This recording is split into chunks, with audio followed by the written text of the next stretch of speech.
everybody, good evening and welcome to the United Stand. It's Friday night, there's a match tomorrow, there's lots to talk about. We've had Ralph Rangnick's comments, we've got Erik ten Hag putting demands on Manchester United. We've also got discussion about when Manchester United will officially announce Erik ten Hag, which we can talk about as well. And also I really want to delve into something that I've noticed over the last 48 hours, which is I don't think, and I really hope I'm going to be wrong here, and maybe as fans we're going to have to sort of be defensive here, but I sense the media are going to turn on Ten Hag very, very quickly. I've been reading, it's unfair to go in on one outlet or anything like that, but I've been reading and listening to a lot over the last 24 hours, and they're all coming up with the same thing. I want to get into that tonight because I think the fans get the blame for a lot of things, but this, and we haven't even heard from the ex-players that wanted Poch yet, even from the media, they're just sort of like, wow, his record, the Dutch league, this, that and the other. So lots to get into tonight. None more so than Erik ten Hag's demands on Manchester United that could be causing the delay in relation to him being officially announced, because he wants control in certain areas. After these stories, I'm worried United will screw this up, and should I be worried, says Daniel Kirk? I don't think so. But look, it's Friday night. We're sponsored by Manscaped. Spring has sprung up. And spring is the perfect time for you to have a clean up in the area that matters. That's right. Trim your bush to make your yard look big. Trim your grass to make your yard look bigger. Manscaped is trusted by over 4 million men worldwide, and you can get 20% off plus free worldwide shipping with the code United Stand. So if you've got a jungle down there, get to work with the Manscaped Lawnmower 4.0. Well, what has it got? It's got a new multifunctional on-off switch for people who like to travel. It's got the ability to turn the LED light on and off for a more precise shave. It's got new trimmer adjustments, which allows you to do it for different lengths. It's sleeked with a two-tone matte finish, and it's even got a hot foil Manscaped sign on it, which is logo on it, which is very fancy. And of course, it's got wireless charging system using electromagnetic induction, which can help battery life last longer. Let me just go back and say the length is for the hair and the battery is for this to last longer. It doesn't make anything bigger and it doesn't make it last longer. It just trims around it. Alongside the Lawnmower 4.0, Manscaped have also launched the brand new performance package where you can get the Lawnmower 4.0, the Weed Whacker, which is up for your nose and your ears if you've got anything down there, the Crop Preserver, the Crop Reviver, very comfy boxy shorts, and a travel bag. Fantastic products. I've got them all myself, been using them for about 18 months. It really does make a big difference. You know what I mean? And they are great products as well. Like mine have lasted for ages as well on both. So really, really good. And because Manscaped care about everyone that watches the United Stand, you can get 20% off plus free shipping worldwide when you use the code UnitedStand at checkout. So what are you waiting for? Head over to the link in the description and you can get your Manscaped products on order today. Big shout out to Manscaped. Trim the grass, make the yard look bigger. Trust me, it'll work. I can't show any photographic evidence, but it will work. Okay, let's get on with it. We're going to start off with the show. Lots I want to talk about. Also, if you want to, you don't need to click the link in the description. You can just get your phone, put your camera on, hold it up to the QR code. It's really, really cool. It works. I just did it then, and it's fantastic. Right, let's go. Lots to talk about. Where to start? I suppose the first thing I want to say is I want to talk about what Ralph Rangnick said in the press conference today. I want to talk about Donny van de Beek. There's going to be something coming out from the embargoed section of the press conference tonight about Donny van de Beek. Nothing too sinister, but just about Donny van de Beek and his future and Ten Hag, etc. But also, I just want to say that that's not from me. I haven't heard the embargoed section, by the way. That was just something on the Manchester Evening News podcast saying that something's coming out on the embargoed section. So I don't know what it's going to be.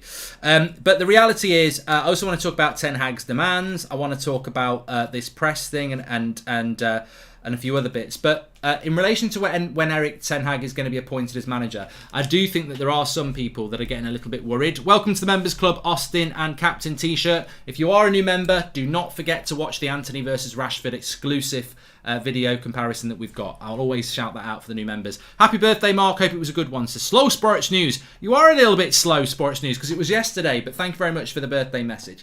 When do we think Erik ten Hag is going to be the Manchester United manager? Well, two things attached to that. I don't want to dwell on this because there's a lot to get into tonight. I want to get into your questions a little bit later. But two things. One, this deal is done. Do not believe people. I've read a lot of people, a lot of journalists trying to say it's not done yet, but It's almost done, but it's not done. It's effectively done, but it's not done. It's done. He's basically been told he's the man that Man United want, and he wants the job. It's contractual details now. Remember with Jadon Sancho, when it was so close you could almost touch it and everything like that? It's closer than that. This is like, the job is yours, I want the job. Let's just do the fine details around certain things. There may well be some barriers there, which we'll talk about in a minute. But if United mess this up, I don't think the Glazers or Richard Arnold or this board would ever recover from it. How can you go and appoint the manager that the fans want, leak it, and then lose it? We're already ridiculously in a bad position. They cannot afford to mess this up. So I'm not concerned about it at all. When it will be announced, there's so many people saying it'll be announced at the end of the season. There's a lot of people thinking it's going to happen early by the end of next week.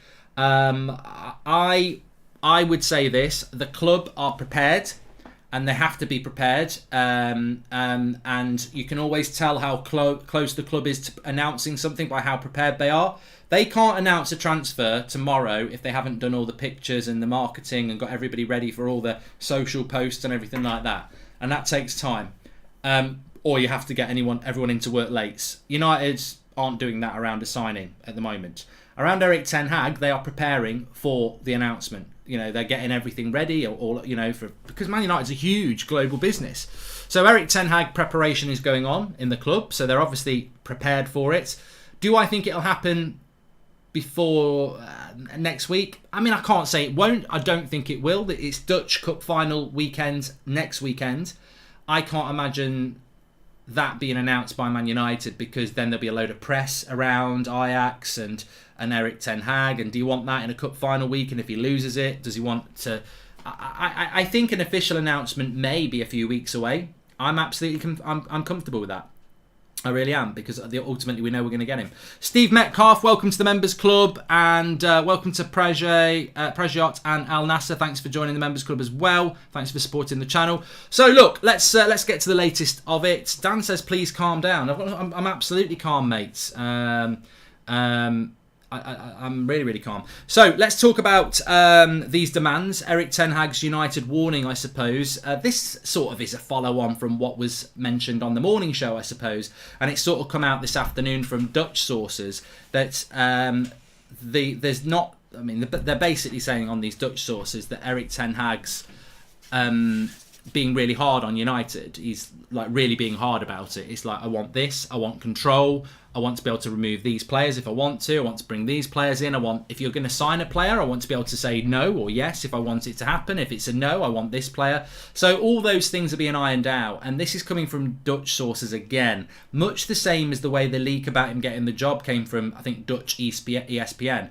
The great thing that's happening here is that United are having to react to the fact that there are parties involved who are putting information out there, and I think Erik ten Hag is effectively driving a hard bargain, and I think that is absolutely music to my ears. It's classic ABBA, because at the end of the day, we need this. We need a manager that actually makes the club work for them. I think with Mourinho, there was talk of him doing a love letter, basically. Remember at the time, there was talk of Mourinho writing a love letter to Manchester United.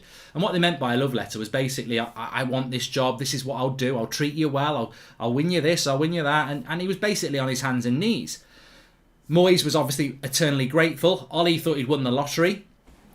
We've never really appointed a manager where we're desperate to get them, and I think that that's what's happened with Manchester United. It's with Erik ten Hag, what we're seeing is this manager that wants the job, but also isn't just begging for the job. He's like, I want the job, but if I'm going to take the job, my reputation is on the line. And I hear people talking about risk with Erik ten Hag. Has anyone thought about the risk to his career? He could wait a year and could potentially get the Man City job. He could wait a year or two and maybe get the Bayern Munich job. Like, that's how high his stock is. So Erik ten Hag, if he comes to Manchester United and fails, he may never get a big job again. I mean, look at Pochettino now. He's gone to PSG, he's failed, and no one's really queuing up for him. So there's that risk there. So if you put yourself in Erik ten Hag's shoes, he's got to make sure that if he's coming to Man United, they're not screwing these little screws on him and turning him into a puppet on a string that's going to fail.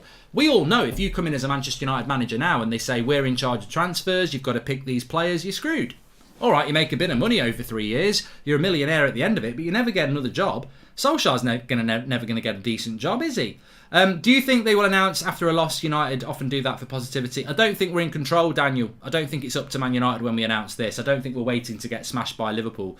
Morn Jacobs, thank you very much for becoming a member, and also Aidan as well. Thank you very much. So I think this is a really good bit of news. I think it's really positive.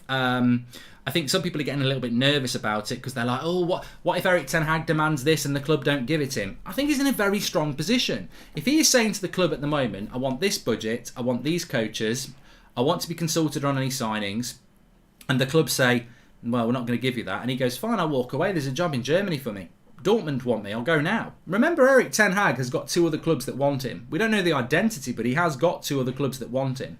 This, to me, is the dream scenario. A manager that knows he's got other offers, but wants the United job, but only wants it on the circumstances that suit him. United, if they don't deliver those circumstances, imagine if Erik ten Hag said, no, I'm not taking the job, I'm going to Dortmund. We would know he's not taking the United job because they won't give him what he wants. And that would be a terrible, terrible PR disaster for Manchester United. So we're in a really good position here. I remember saying this about Pochettino a couple of years ago. If he's going to get the United job, we need to be begging him for the job so he can go, I want this, this, this and this. Effectively, this is what's happening with Erik ten Hag. He is negotiating the deal that is best for him. And that deal will be best for us as fans as well. So I'm all for it, and let's see what happens with it. One thing I did want to touch on as well is that, I don't know whether you've noticed this, I've been listening to some podcasts, I've been reading a lot of articles, and I sense, I can almost taste the tears that they are crying into their articles. They're trying to put this fake positivity on, and I saw an ex-player doing it yesterday, talking about excitement about Erik ten Hag, yet 2 weeks ago they were talking about how Pochettino is the right man. And I feel that the press are doing this a little bit. Not all of them, but most of them. In fact, I can't really think of any outlet that was pro Ten Hag. They said he was the favourite, but they were never really pro about him. And I'm noticing a lot of this at the moment, that they're sort of saying that it's a huge risk for Manchester United, the Dutch league, taking the piss out of the clubs in the Dutch league. He's a lot of the players that he's managed, the Premier League rejects, and his experience in the Dutch league is, it's not that great, and I think people are going to wake up to that, and it's a big risk by United. And I just feel that there's just a real arrogance here, because if Pochettino had got the job, they wouldn't be talking about a big risk, because Pochettino's their mate, and he's managed here before, and he's done all right at Spurs.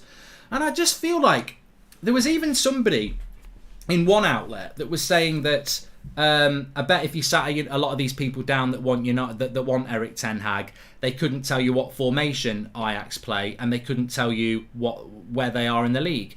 And I was like, the arrogance of these people. You went to university, you came out with a blue tick on Twitter, you write articles that you feel like writing, and you think you know better than hundreds of or even thousands of people on social media.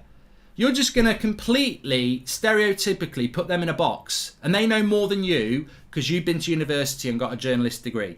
It's so arrogant. It's so arrogant. I am always in awe of people who, they've just got a normal Twitter account or a normal Instagram account, and they'll bang in with a reply or a comment or their own tweet, and you'll go, bloody hell, they know what they're on about.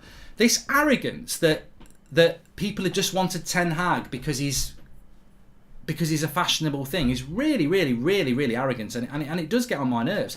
Mark, you still 100% club on Ten Hag. I'll personally never go above 90. Yes, I am, Joshua. I don't think the club can mess this up. And if United fail to get Ten Hag, any alternative will be under the bus before he starts, says Emily, including the club itself. Dutch Cup final watch along, says Daniel. I'm not sure about that. It's a week on Sunday, so I don't really know what I'm doing a week on Sunday. It's Easter Sunday, isn't it? So I can't commit to watching a Dutch Cup final when it's Easter Sunday here. But just on that point as well, I do want to sort of bring this in. We've got our own community here, and I just want to bring it in so that people know what I'm on about. I feel that there is an underlying negativity in some media outlets that are close to Manchester United about Erik ten Hag. They didn't get what they wanted, and I think they're going, oh yeah, Erik ten Hag, it's exciting, but, and they're saying but already when he's not even started at the club. I guarantee you a couple of bad results at the start of the season, they'll be on him. It was always going to be a risk. He can't handle it. And as fans, we're going to have to be very strong on this, because I do sense bitterness, and I think it comes out massively, because when people are bitter, they will expose themselves. And I think they are exposing themselves with ridiculous things like, we're doing him a favour. It's such a risk on Manchester United's part to take Erik ten Hag. We're shit. Why is it a risk for us to take Erik ten Hag? What title race have we been in for the last decade? What trophy have we won in the last 5 years? Why are we taking the risk? I think he's taking a risk, not us. I don't think we're taking a risk at all. I don't understand the idea of Ten Hag being a better option than Poch. Remember who embarrassed Erik ten Hag in the biggest game of his career, says Matt Hayes.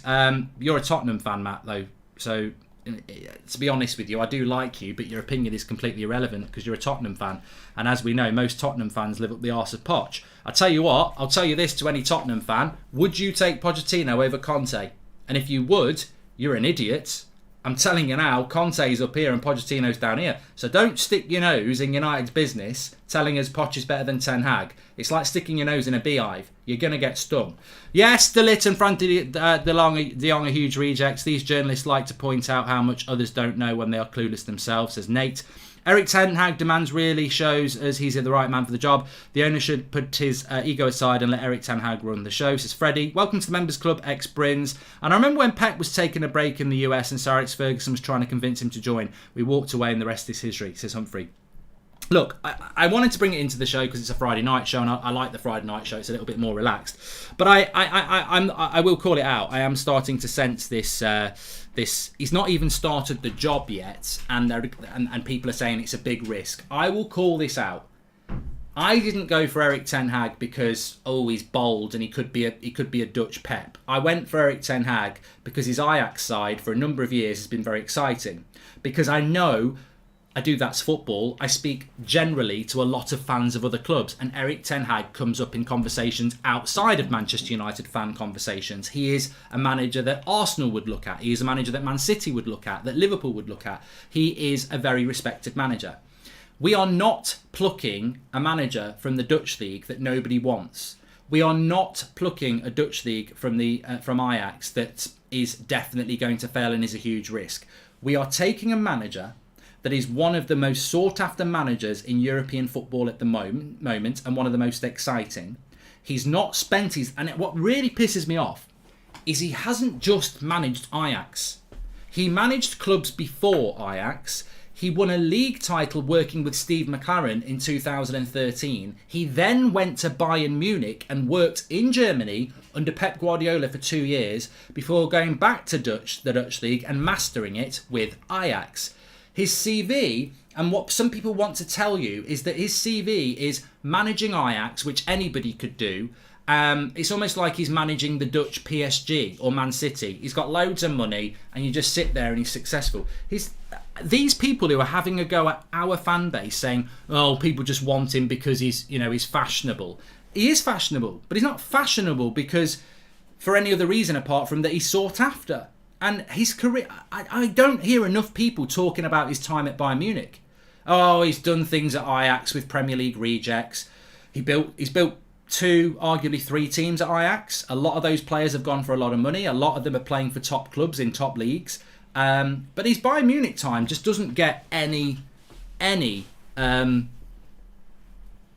credit at all. And I think these people who pontificate at the fan base, and basically they put you all into one little pot and say these people are just social media fans.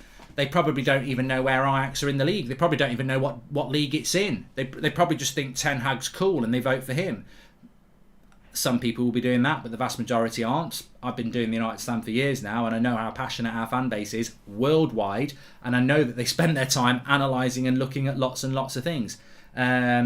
I feel that there's an arrogance around Erik ten Hag within our media already, and I think I've seen it before. I've seen it with Mourinho. Remember when Mourinho came in? A lot of people didn't like Mourinho because of how it had finished with Chelsea and the coach and then the fitness thing and everything like that. Within 6 weeks, I think the Sun was saying that he'd lost the dressing room. Within 6 weeks. He went on to win a Europa League, Carabao Cup, got a second in the league before he lost the dressing room. I'm just very wary that they didn't really get the manager that they wanted. The media wanted Poch because he's a safe pair of hands and he's a nice bloke. They don't know Erik ten Hag, so they haven't built any relationships with him. I guarantee if he comes to England, gets us playing really good football, and he's nice in interviews, and they build a rapport with him. Who are the best things since sliced bread. You know what this is? It's just fear of the unknown. Pochettino, they know him. Oh, Pochettino's a nice guy. We know Pochettino, this, that, and the other.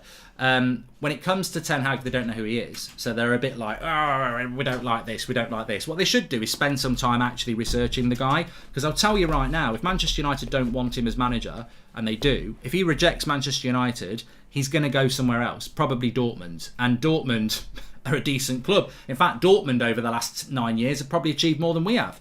Hi Mark, is it true that it was Joel Glazer who wanted Ten Hag while the board referred Poch? Would that be a glimmer of hope, says Lucas? I'm told, well, I'm not told, we were told at the start of the week that Richard Arnold and Joel Glazer prefer Erik Ten Hag. Now, they've got the power. Don't worry, I would never take Poch back over Conte. I'm not that far up his arse, says Matt Hayes. There is sense in there. Well done, Matt. Anyway, we know we like you on this channel anyway. Welcome to the Members Club, Anthony, and welcome to the Members Club, Varal. Thank you very much for joining. You can do that through the join button or through the bit at the top. What is it with the haters and what risk is Erik Ten Hag? I'm blown away by fans who want Poch or someone who doesn't currently exist as an option for United, says Slow Sports News. What are your opinions on Timber? I feel as though he would have to be trained into a fullback. No, Ben K, I think he's a centre-back. I think he'd be very good in the Premier League. It's just whether he can achieve that. Mark, do you think United's board will change their ways and support Ten Hag instead of blaming him for their incompetence, says Adrian? I think with Erik Ten Hag on that last point, they'll either give him what he wants or they won't get him. And we'll give him what he wants, basically. In relation to the hate or uncertainty around Erik Ten Hag, it's just British arrogance. And I wouldn't say British people are arrogant in general, but we are arrogant when it comes to football. We believe we've got the best, even though we've never won the World Cup since 1966. We overhype anything that's half decent. If a Wayne Rooney comes along, he's the best player that's ever played. We're just very arrogant, and I don't think our media is very good at getting its heads around that there's a manager out there that's not touched the Premier League before who's better than somebody who has in relation to Pochettino, and I think it just comes down to pure arrogance. They don't know anything about Ten Hag, really. That's the thing. He can't be that good because I don't know anything about him. I've never seen him on Monday Night Football. I've never seen him on... that's what it is. They don't know enough because the world starts and ends with the Premier League, and they play lip service to the Champions League every couple of weeks when it's on, but they don't really know what's going on in Portugal or Italy or Spain or the Netherlands or France. It's lip service, and that's why when it was between Pochettino and Ten Hag, all these pundits were going for Poch and all the media was going for Poch because they know it. Oh, he's managed in the best league in the world. We know all about Poch. This bloody Dutch coach, who is he? I only know him because he's got no hair. It's like they don't bother researching it. I bet if you said to most of them he was reserve team coach under Pochettino, under Pep for 2 years, they'd go, was he? Oh, yeah. Not quite the same as what Arteta did, but he did work under Pep. Probably English media is scared of losing their sources and contact in a big club like United. After Ten Hag comes, he'll probably get rid of leaks, says Savesh. Weren't the English media like this when Klopp first came over? Shows how much they know. Emily, Derry, they were. Of course they were. Exactly they were. And I believe they were a little bit like it with Jose. I think they were like it with Pep as well. We're not very good in this country at adapting to things that we don't know about. And it will get exposed. But look, it doesn't mean Ten Hag's going to be successful. But I am very wary that we will get bad results next season at the start of the season. I'm completely prepared for it. We will get bad results, but it's how toxic it gets quite quick. And the reality is, what I will be saying next season is, if I start seeing Ten Hag out in our chat, I will say, hold on a minute. No one was saying Ten Hag out. We had like 90% of our fan base wanted Erik Ten Hag. How can you be in October saying Ten Hag out when back in April you were like really happy and saying we've got to give him time? And I think that's the challenge for the fan base, is that everybody wants Erik Ten Hag in the fan base. So if you start getting fans in October going Ten Hag out, we've got a big problem there, because that's really flip-flop. That's ridiculous. You can't sit here now in April and say he needs time, and then we lose a couple of games in September or October and you're going Ten Hag out. We can't be doing that. Let the media do that, but don't do that in the fan base. Why would you want a manager that PSG want to sack, says Nate? Exactly. Thankfully, we're not talking about Pochettino anymore. which is the big thing. It's not exactly reasonable, though, is it, Mark? Every manager has been hamstrung due to not choosing their own players, Scott. Exactly. And I don't know whether you missed the start of the show, Scott, but this is one of the things that is being discussed now between Erik ten Hag and Manchester United. He wants the job. They want him. They both know that. The finer details of the deal are now being discussed. What's the budget? What's the budget next summer? Can I remove players? Can I make decisions on captaincy? Can I make decisions on the youth? Can I make decisions on these players that you are looking to sign if I don't want them? There's a lot of things to discuss. He wants the job. They want the job. High five. Now it's about the detail. You don't just sign a contract without knowing what the detail is. And that's what they're going through at the moment. And there's a lot to go through. There is a lot to go through. It's got to be written down. And that's why I think the way it's gone, if you think about it logically, is, and I've not heard anybody say this because I think most people assume it. Well, why did we know on Monday? What night was it that it was done deal? Was it Tuesday night? Was it Wednesday night? I forget. Somebody in the chat will know. Hi, Mark. Big update on the new manager. Been working my ass off and couldn't follow, says Emil. Thank you very much, Emil. And Ten Hag will get rid of Rashford, Martial, McFred, Maguire and Matic and all the crap, says Wraith Ronnie. Well, I want to talk about that in a little bit because I want to talk a little bit about Donny. So whatever night it was, I think it was Tuesday night, wasn't it? For some reason, I think it was Tuesday night. We heard about, it was Tuesday night, thanks White Owl. So it was Tuesday night that we got this big news at about 6 o'clock that Ten Hag was a done deal. And effectively what people are doing now is, well, why is it not official? Why is it not official? But if you think about it logically, it's not official because of this. What happened on Tuesday or Monday or whenever it was, I think it was Tuesday, Man United told Erik ten Hag that they want him. And he obviously wanted it. And that's what happened. But as we know in the world of football, you can't keep things like that quiet. So by Tuesday night, we knew that Erik ten Hag had basically been told that Man United want him. And obviously he told them that they wanted him, that he wanted them. So since Tuesday, we've known that United want Erik ten Hag and he wants us. Deal done. But now they've got to work through the finite detail. You've got to get lawyers in. You've got to get everything written down. You've got to speak to Ajax. So people are panicking going, oh, why is it not official? Why is it not official? But Erik ten Hag and Man United only really agreed that they wanted each other on Tuesday. All the things they've got to sign and wages and everything like that, it's going to take time. It could take weeks, could take days, but it's going to take time, and that's where we are now. And going back to what I was saying before, they've got to negotiate all this stuff. You know, you've done all this work on these scouts and Declan Rice and everything like that. What if I don't want them? Well, we've done a lot of work on it. We'd like to get them. Okay, what if I say I don't want them? Well, we've done a lot of work on it. We'd like to get them. Okay, we're not getting anywhere. You're just going to buy them anyway, aren't you? Well, that's what we normally do. Right, I'm not taking the job then. And then United have got to go, well, we want you for the job. We'll look a right idiot if you don't. Well, we better work on something here then, haven't we? We better work on something here. I want to work on wages as well. What about this player here that Ralph's told me about? Or I've seen Ralph's been dropping him a bit. What about this player that Ralph's been picking? I don't even like him. Like, can I get rid of him? Well, we spent a lot of money on him. He's on big wages, and people like him in the dressing room. Yeah, but he doesn't fit in with what I want to do. Well, no, I'm not taking the job then. And they've got to work through all those things, and that's fine.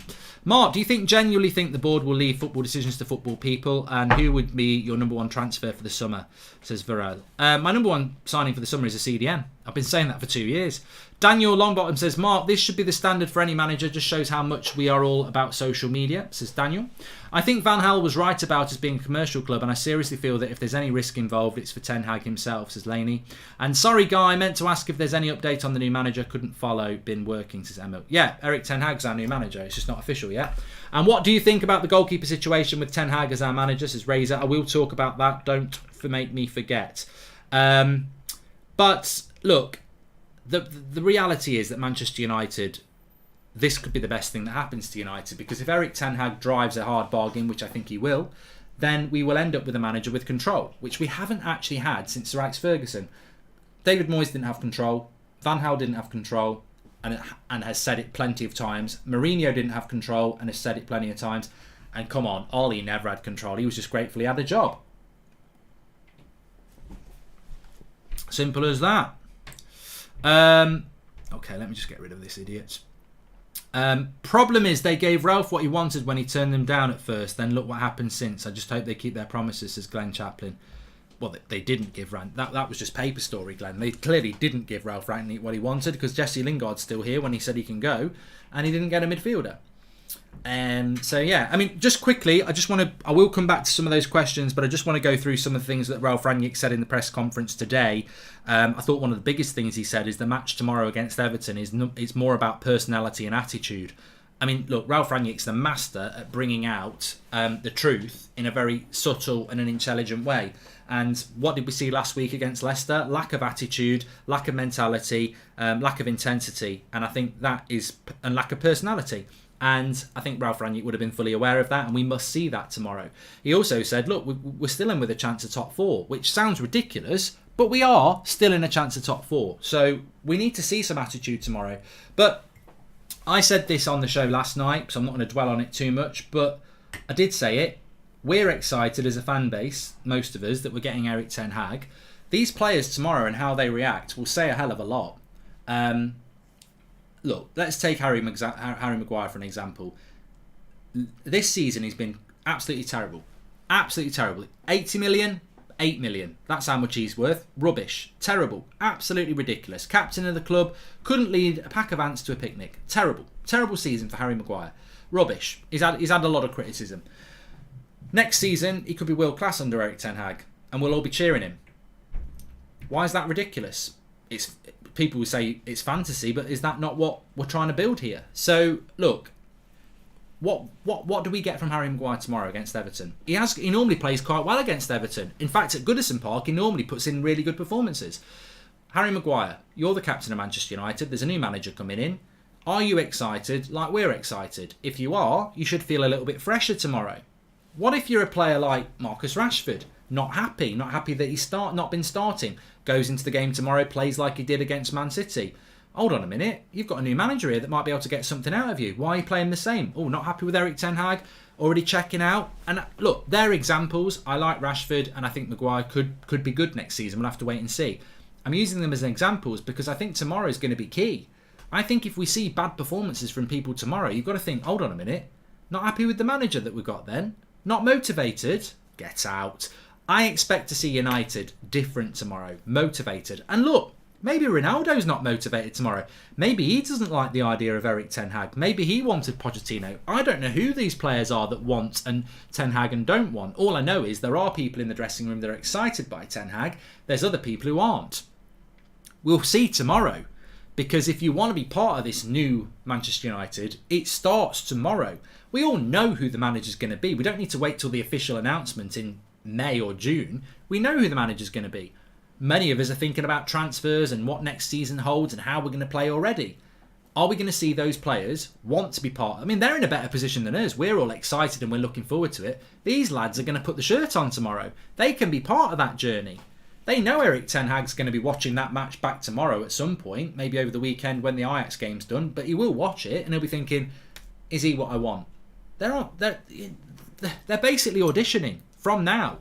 Erik ten Hag doesn't have to be sat in the stadium for them to audition. He can watch it back on DVD or whatever. So it's a big game tomorrow. Who would you want to have on an all or nothing about United, similar to City and Arsenal? Says Sam. I don't know whether I would want that, Sam. I don't know whether I would want that really. I think it'd be scary to see what we'd get in the dressing room. For a striker, I think Jovic could be a steal. Ten Hag could resurge his career. We need to get Kamara and another midfield plus Timber and Anthony. Says Noah. Well, I definitely like Anthony. As I say, if you're a member of the TUSF club, make sure you watch that video I did between Anthony and Rashford head to head. It will make you really see what his strengths could be in a United team. Talking of Rashford, he may well be starting tomorrow, but Erik ten Hag obviously gave us the update on injuries. If you're not aware, no Cavani. I mean, what a waste of money. What an absolute waste of money he has been. He's barely kicked a ball for us since January. He goes on international break, comes back and is injured again. He's a joke. He's an absolute joke. And I just don't get it. Because when he's on the pitch, he's there, he's running around, he's more passionate than anybody. We score a goal and he genuinely loves it. He's one of the most confusing players we've ever had. Because on the pitch, you can't fault him. Off the pitch, you can't be arsed. It's weird. It's like if you can get him on the pitch, you're fine. But getting him on the pitch, it's bloody... It's kicking and screaming. But once you're there, he's great. It's like me when I used to go to kids' parties when I was a kid.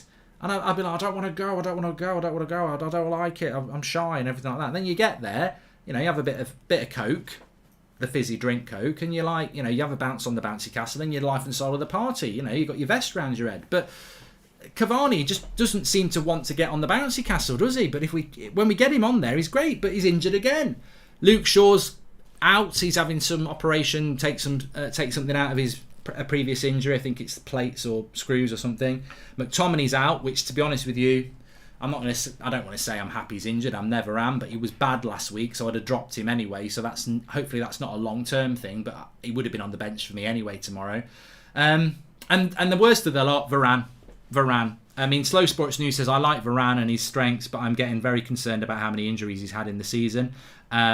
Pep's contract ends in 2023 and Klopp's 2024. Maybe if everything goes to plan with Ten Hag, we could challenge for the title in 2025. I think that's Spencer. I don't think that's realistic, but I think that sort of plan is realistic. I think 3-4 years is probably what it's going to take. But I think in relation to Varane, if you remember, I said this about when he last missed an injury game, so maybe a month, 2 months ago. I said I think there's something wrong with Varane. I've not been told it. I've definitely not been told it. But I don't think you need to be told something to figure something out. I don't need a weatherman to tell me it's raining when it's raining outside. And with Varane, if you look at his last couple of seasons at Real Madrid, there was hints of injuries. And I think at Manchester United, he's had, 3 or 4 now? I think he's either got something wrong with his ankle or he's got something wrong with his knee. And I think it's a long-term thing, and I think we're screwed. I think we've bought a player that's got an injury problem, and I think we've overlooked it, like we did with Beek, like we did with Cavani, like we've done with a lot of players in the past. We've overlooked it because it's Varane. I'm 80% sure he has got an underlying issue that is going to undermine his career at Manchester United, and that's terrifying, because tomorrow I think they'll have a good game, Lindelof and Maguire, because I don't really think Everton are that good, but we're back where we were a year ago. Maguire and Lindelof weren't going to win us a title a year ago. They're certainly not going to win us a title next year or the year after. What is the point in having Varane if he can't play 80% of the season or he can't play 4 games in a row? There is something wrong with Varane. I hope I'm wrong, but to me it looks very obvious. There is something wrong with Varane, and it's only going to get worse. And it really does annoy me, because there was a lot of centre-backs about last summer. Canate went to Liverpool, Upamecano went Bayern Munich, Alaba went Real Madrid, there was a couple of others as well. And we got Varane, and I thought we've got the best of the lot. But you haven't got the best of the lot if he's got an injury issue. And I think we've either missed it or we've ignored it, because I think he's got something that he would have had when we bought him. I think there's an underlying issue. Maybe his knee's fucked, I don't know. But I do think there's something, and I think this is why it comes up. Maybe I'm wrong. Maybe it's just 3 or 4 or 5 different injuries that he's had in a short period of time. But I think at his age, it's worrying as well. As a centre-back, would you consider going back in for Pau Torres? If we need a starter, surely could be considered given Varane injury, says the Beast. Look, I always wanted Varane over Pau Torres, but what you can't ever ignore is consistency. Pau Torres keeps popping up every year, consistently doing well at Villarreal at the highest level. He was superb last year. They won the Europa League, of course. They beat us. And yet again, against Bayern Munich on Wednesday, absolutely superb. Superb in the round before. I don't think they're doing that well in La Liga, but I think he is a very good player. And I don't think we're looking at him anymore, but the funny thing is, what I wanted to say was we're looking at a centre-back to play with Varane. I'm very fearful that we're actually looking at a centre-back to play with Maguire. I don't think Varane is going to play that much football for Manchester United based on what we've seen this season. And my fear is, if this is what we're getting out of him in season 1, what we're going to get out of him in season 2 and 3, because the bad thing about injuries is, especially when you're in your late 20s, is that you tend to get more and more of them if it's an issue. I'm just hoping it's not an issue, but if he's got a dodgy knee or a dodgy ankle, it's only going to get worse. and we're going to have to manage that, and that means less games. Sam Weston, welcome to the Members Club. Thank you very much for joining, and also welcome to Sean C. Thank you for joining. Make sure you check out the Anthony versus Rashford exclusive video. Luke Shaw is injury prone as well. I don't think Luke Shaw really is anymore injury prone. There's no doubting the quality of Varane, but to be honest with you, if he does end up being injury prone, we should have gone for Koundé or Pau Torres, which is what many of us were talking about a year ago, because we didn't think we'd get Varane anyway. Maybe it's why Real Madrid weren't that bothered about him going. I don't know. But we will obviously see in relation to that. Now, I did want to talk about the somebody said about the goalkeeping situation at Manchester United, and I think Donny van der Beek's been mentioned as well. I want to just jump into your questions for the last 15 minutes of the show. I am concerned, Armstrong, about Varane, and it's not sensationalist. I have been saying this for a couple of months. I just think he's picked up too many injuries. Admittedly, none of them have been long-term, but when they're not long-term injuries, that can be a bad thing. If you think about Cavani, he doesn't really pick up long-term injuries, but he's injury-prone. It's a strain. It doesn't feel like right. That tends to suggest a more longer-term problem that you can't solve. If you're out for 4 months with an ankle because you broke your ankle, it will heal and you'll play again. If you're out because you've done your cruciate ligament for 8 months, it'll heal and you'll be back again.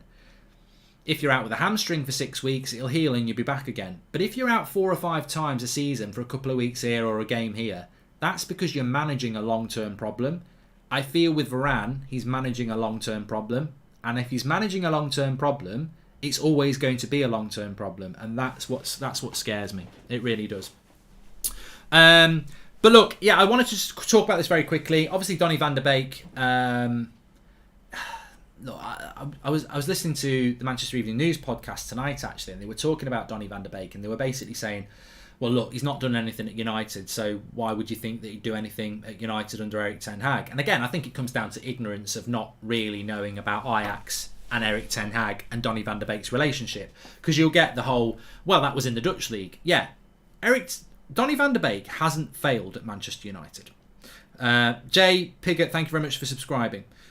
And Mark, what about Fofana or Upamecano? Should we be looking for them for the future? They're unobtainable, Oz. They're good centre-backs, but they're unobtainable. You've got to look about what you can get. As I said, Akanji, Rudiger, Timber are probably the 3 that are obtainable-ish at the moment. But in relation to Donny van der Beek, I personally think Ollie just never wanted him, and he never got a run in the team. So I think it's impossible to say that he's not a Man United player, because I just don't think he ever got a run in the team. And remember, this team's been leaking a lot this season, but one of the constant leaks about Donny van der Beek was that the players couldn't understand why he wasn't getting any game time because he was doing so well in training. So I think that evidence bit of one is that I don't think we can make our minds up about Donny van der Beek until Erik ten Hag does. Number 2, I actually watched a lot of his games for Everton. I say a lot of his games. He's not played that many, but I've watched a lot of the games that he has played. 2 or 3, admittedly. And even when Everton have played bad, he's still looked like one of their better players. So I don't think you can make your mind up about Donny van der Beek. And Erik ten Hag loves Donny van der Beek. So he will give him the best opportunity. One of 2 things will happen. 3. He'll come back and say, Eric, I really like you, but I'm not staying at this club. I hate it. I want to go. It's not been good for my career. That could happen. He'll come back and go, Eric, I love you. I'm going to be your best. I'm going to start for you. And Eric will give him a chance, and he will. Or he'll come back, Eric will look at him and go, you're actually not better than what we've got. I can't give you game time. You might want to move on. And that's what will happen. And none of us know what's going to happen. Where he fits into that team would be very interesting. Effectively, if you look at the way that Ajax play, he would be playing in the Bruno position. So let's just wait and see. Donny van der Beek's a very valuable player for Erik ten Hag. The same way Anthony would be, the same way his coaches will be, the same way Timber would be. Because he knows them and they know him. I think Erik ten Hag will want Donny van der Beek around for the first season. Because I think it's a player that... The thing about Donny van der Beek when I watch him, whether he plays for Everton or United, he's a very vocal player. He talks to people. And if he knows the way that Erik ten Hag wants to play, he can be a very important player on the training ground and on the pitch as well. And if we're playing Europa League football, I guarantee even if Bruno starts in the Premier League, I think he'll use Donny in the Thursday night games because he'll want him as part of that to integrate and teach everybody else as well. Do you prefer Heinz or Branston baked beans, says Joshua Murphy? Probably Heinz. And welcome to the Members Club, Sean. Going back to the previous chat, and I've been asked this quite a lot, what would you do if... well, I suppose the prime example is, what would you do if Erik ten Hag put Dean Henderson in goal because he was looking at him for Ajax? Well, first of all, that story about Dean Henderson to Ajax, some people say it's true and some people say it was a load of bollocks. Ajax was seeking Henderson on loan in January, says Brent. Yeah, exactly. Perfect timing. Some people say that's true. Some people say that's a load of bollocks. I'm not going to say whether it's true or not. I don't know. But there's certain outlets that say that Ajax were looking at him on loan. Some people said that he wasn't. The reality is, why were they looking at him on loan? Like, the goalkeeper that they've got is already very good. So why were they looking at him anyway? It didn't really make any sense. But I'm not here to comment on preferences. My preference is David De Gea. If you want to ask me who I think is better, Dean Henderson or David De Gea, I think even if you take into account that Dean Henderson might be better with his distribution, I think there's a world of difference between the actual shot-stopping abilities of Dean Henderson and David De Gea. I would say the differences would be sort of like between Robert Lewandowski as a striker and somebody like Aubameyang. Aubameyang's a good striker, but Lewandowski's world class. If we're talking about shot-stopping ability, I think if you started putting Dean Henderson in goal if Dean Henderson had been our goalkeeper this year, and you knew what David De Gea had done this year, you'd understand the quality of David De Gea compared to Dean Henderson as a shot stopper. So on those two, my opinion is that I think David De Gea is underrated by our fans because I think they go in on his distribution too much, but they'd understand what we've got with David De Gea if you took him out, because I think he's one of the best goalkeepers in the world at shot stopping and he saved us a lot of points this season. However, if Erik ten Hag did come in and went, David, you're a great shot stopper, but I really think I need somebody who can distribute the ball a bit better, I'm going to go with Dean Henderson, I'm fine with that. I'm fine with that because that's what we want, isn't it? We want a manager. We just spent 20 minutes talking about he's got to be given control. He can't be told by the club, we're paying 350 grand a week for David, you've got to pick him. He's got to be able to pick the best team. I'd be completely hypocritical, and so would you, if you went, I'd be fuming with that. Because that's the manager not getting what he wants, which is control. So if that happens, I'm okay with it. If Erik ten Hag thinks that's the right thing to do, he thinks that's the right thing to do. But what we can't do, would Ten Hag go for Lewandowski's contract's up? Omar, I'm sure he'd go for Lewandowski, but Lewandowski won't come to United in the Europa League. 9 years of torture by the Glazers. Are you confident that they'll back Ten Hag, says Arjun? All they do is eat dividends and make bad ego-driven decisions, says Arjun. Thank you very much for that super chat. And welcome to Members Club, Joshua Murphy. So look, if Erik ten Hag comes in and decides to play Marcus Rashford as the striker and bench Ronaldo, I'm okay with that. Because Erik ten Hag has decided to do it. I might not agree with it, but I've got to back the manager. That's what we've spent time talking about. But I think the dangerous thing to do is to, and I've seen fans doing this, is to predict this is going to happen. Maguire's finished at United. He's too slow, he's not agile enough, and he won't work in a high-press defensive system. Why? Because you say so. Maguire won't be the captain next year. Ten Hag won't want him as the captain. Why? Do you know this? How would you know this? He's not spent any time with this team. How would you know this? How would he know this? McTominay and Fred have finished under Erik ten Hag. They're shit. He won't use them. Maybe he'll develop them. Maybe he'll see something in them that he develops and makes them really useful players for us. Henderson will be the goalkeeper because he's got best distribution. Really? Maybe he won't. Maybe Henderson's not that good. Maybe he doesn't want De Gea, but Henderson's not that good and he'll buy a goalkeeper. Maybe he'll stick De Gea in goal. Rashford's finished. He'll never use Rashford. Maybe he'll get Rashford playing like he was a couple of years ago. Ronaldo, he'll work Ronaldo out. He'll get the best out of Ronaldo. Maybe Ronaldo don't want to be here. Maybe Ronaldo's going to go in the summer. You know what I mean? People are predicting things. There's no point. There's absolutely no point. Harry Maguire could be our player of the year next year. I don't know. I'm not going to predict it because the minute you start believing what you want to believe, Maguire won't be captain, Rashford will be sold, McTominay will never play again, the minute you start predicting those things, you'll start believing them. And then when they don't happen, it'll be a negative. I just think we've got this manager. It's what most of us want. We're literally talking about he's negotiating with the club so he can get as much control as he wants so that he can do the job he wants to do. Let him use that control. Don't start predicting what he's going to do because he doesn't even know himself at the moment. We will know in good time. And when he starts with his team in August and he follows through with that and certain people aren't playing and some certain people are playing, then you can start to say what's happening. But I'm seeing too many people predicting this player won't be involved, this player will, Donny will kick Bruno out the team, this player will play here, this player will play there, and we just do not know. And there's no point predicting it because Ten Hag himself won't know until he starts spending time with the players. And I for one, am very excited about that because is that not what it's all about? I don't want to know what he's going to do because I want to see what he's going to do. Parth, welcome to the Members Club. Thank you very much for joining in. So yeah, look, the main thing is that the manager has authority to be able to say, I know they're a club, I know they're on big wages, but I want them out or I want them on the bench. I know you've spent a lot of time scouting this player and he wants to come to the club, but I don't want him. I want somebody else. Those things are the most important things. And added into all that, there has to be patience. There has to be patience. What if we lost 4 of our first 5 games? Can you imagine? Get him out. Pochettino's still available. No, don't get him out. And don't go and get Pochettino. You've got to commit to what we're trying to do. We know there are players in that team who will stab a manager in the back. They'll still be there, some of them, next year. Maybe that will be a problem. Maybe it will take him time to remove those players. Maybe he needs to figure out who those players are. Maybe some of those players will go, no, I'm not like that anymore. I'm going to give you everything. And after 3 or 4 games, stabbing him in the back, leaking stuff to the media. So he's got to figure out all those things himself. And I think it's going to be a very interesting journey. Please smash a like on the video, by the way. Hi Mark, reports Ten Hag called Donny and will give him game time as a number 6 on the pitch. Yeah, I'm sure he did, Sean. And we will start to get all this. It's the same as transfer news.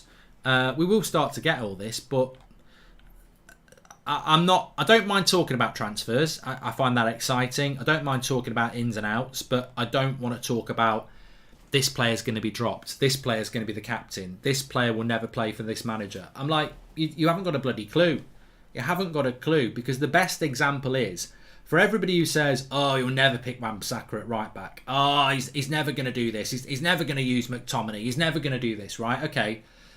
If you'd been watching Ajax a couple of years ago and you'd said that West Ham flop, Sebastian Haller, is going to play for Ajax and be a key player, you'd go, no way. He ain't going to take that piece. He's not going to take that flop from West Ham. He would never fit into an Ajax system. Oh, he has. You can't say that about any manager, and you certainly can't say it about Ten Hag.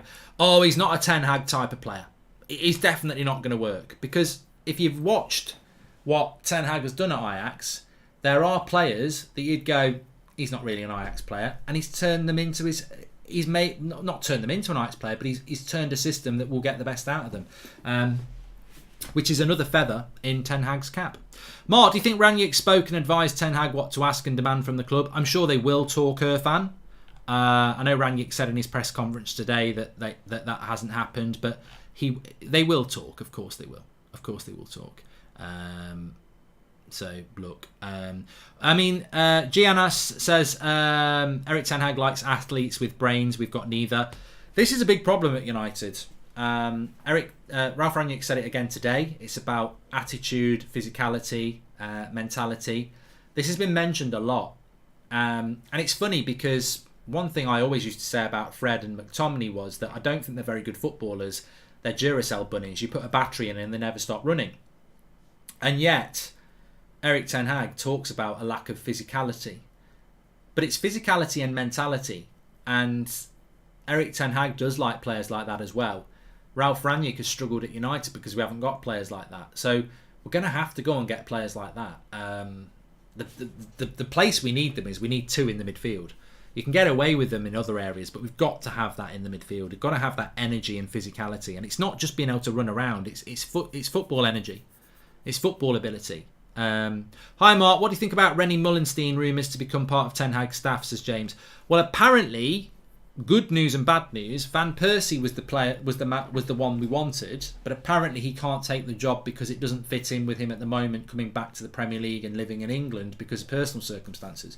So it doesn't look like Van Persie can happen, but it looks like Van Persie was the one that we wanted. So it's a shame because I think he would have been my pick, but if we're not going to get Van Persie, at the end of the day, I don't really care. Mullenstein, McLaren, Yapstam, I don't really have a major preference. As long as it's not Mike Phelan, with all due respect to Mike Phelan or Darren Fletcher or Michael Carrick, look, as long as it's somebody that Erik Ten Hag wants, then that's all that matters. So if it's Mullenstein, if it's Yapstam, if it's Steve McLaren, whoever, I don't mind. But I wanted it to be Van Persie, but I don't think he's going to take it from what was the reports tonight, but we'll see. Anyway, look, we've got a match tomorrow. There's no morning show because we'll be live at just after 11 o'clock for a 12:30 kickoff tomorrow. So Manchester United against Everton is the early kickoff tomorrow, going straight into a match. Looking forward to it very, very much so. Thanks everyone for watching. Make sure you smash a like on the video. If you want to become a member of the United Stand Members Club, you can check out our first exclusive video on there. There's going to be lots of stuff going up on there. We've got all sorts of ideas. It won't be taken away from the normal content. You're not going to lose anything. We're still going to be doing 8 o'clock, morning show, afternoon show, watch-alongs. Everything will stay the same on here. This is extra content for our members. And our first video is Anthony versus Rashford head-to-head, looking at all the stats. You can become a member by clicking the join button or by the top thing in the live chat or through the link in the description. And of course, do not forget to scan the QR code on the screen with your phone camera. Go to Manscaped. You can get these beauties, trim the grass to make the yard look bigger, 20% off with the code UNITEDSTAND, and you get free worldwide shipping. Thanks everyone for watching. Big game tomorrow. I'll speak to you later. Take care. I love the Friday night show. Thanks for all your chats.